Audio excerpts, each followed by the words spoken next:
Hello friends, welcome to my channel. இன்னைக்கு நம்ம பார்க்கிறது இந்த கொல்லாம்பழத்துல என்னெல்லாம் நாங்க எங்க வீட்ல பண்றோம் அப்படிங்கறது தான் நான் காட்டியிருக்கேன். ஏற்கனவே உள்ள வீடியோல சிலர் கேட்டிருந்தாங்க இந்த கொல்லாம்பழம் சாப்பிடலாமா, எப்படி இருக்கும், என்ன டேஸ்ட்ல இருக்கும்னுலாம் கேட்டிருந்தாங்க. கண்டிப்பா இந்த பழம் சாப்பிடலாங்க. நான் கொஞ்சம் முன்னாடி தான் இத பத்தி வாசித்தேன். என்ன வாசித்தேன்னா அது அனிமிக்கா இருந்துச்சுன்னா அது சரி பண்ணும் அப்படின்ட்டு போட்டிருந்தது.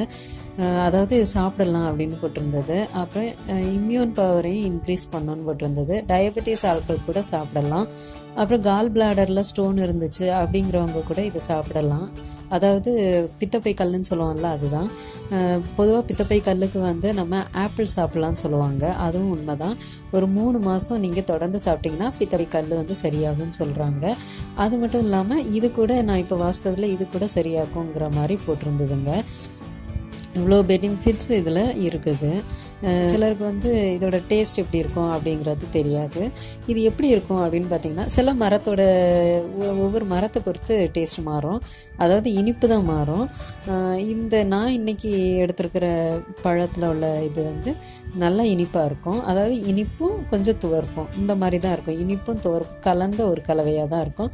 சில மரத்தில் உள்ளது ரொம்பவே துவர்ப்பாக இருக்குங்க. இது ரொம்ப டேஸ்ட்டாக இருந்துச்சு. இதுதான் இதோட டேஸ்ட்டு. இது பொதுவாக நம்ம இனிப்பு போட்டு சாப்பிட்றத விட உப்பு போட்டு சாப்பிட்டா தான் நல்லாயிருக்கும்.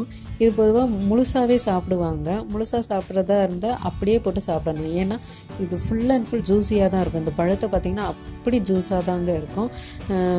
இன்னொன்று நாராக இருக்கும். நம்ம கடிச்சு சாப்பிட முடியாது. சாப்பிட்டோன்னா ஒரே அடியாக வாயில் போட்டு சாப்பிடணும். அப்படி சாப்பிட்டா தான் ஜூஸ் எல்லாம் நமக்கு வயிற்றுக்குள்ளே போகும். இல்லாட்டி எல்லாம் வெளியில் போயிருங்க. அவ்வளோ ஜூஸாக இருக்கும்.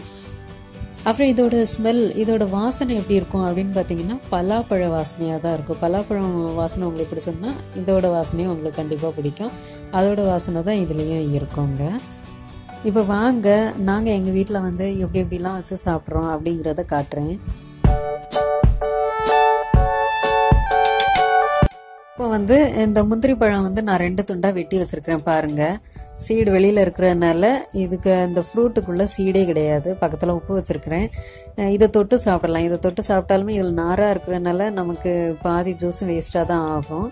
இது நான் 2ஆ வெட்டினா எப்படி இருக்கும் அப்படிங்கறது தான் நான் காட்டியிருக்கிறேன். இப்போ பாருங்க, நான் எப்படி சாப்பிட்றேன்னா இந்த மாதிரி குட்டி குட்டி துண்டா நான் வெட்டி இந்த உப்புல போட்டு நான் பெரட்டி எடுத்து சாப்பிட போறேன். ரொம்ப டேஸ்டா இருக்குங்க. ரொம்ப பிடிச்சிருந்தது. எந்த ஜூஸுமே வெளியில போகாது. அப்படியே எல்லாமே அப்படியே சாப்பிட்றலாம்.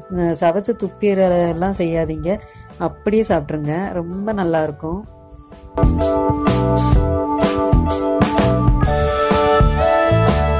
அப்புறம் நான் இன்னொரு மெத்தட்லயும் சாப்பிடுவேன். இது ஜூஸ், அதை நல்லா பிழிஞ்சோனாலே ஜூஸா வரும். ஏன்னா அவ்வளோ ஜூஸ் தான், ஃபுல் அண்ட் ஃபுல் ஜூஸ் தான் அதில் இருக்கும்.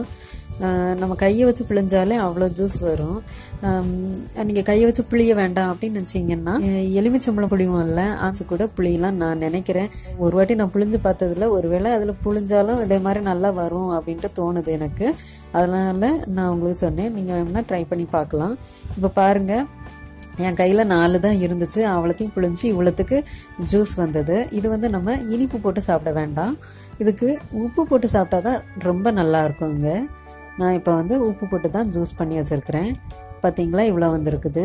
சூப்பராக இருந்துச்சுக்க. இது கிடச்சுன்னா கண்டிப்பாக நீங்களும் செஞ்சு பாருங்கள். நம்ம இன்னொரு வீடியோவில் நம்ம பார்க்கலாம்.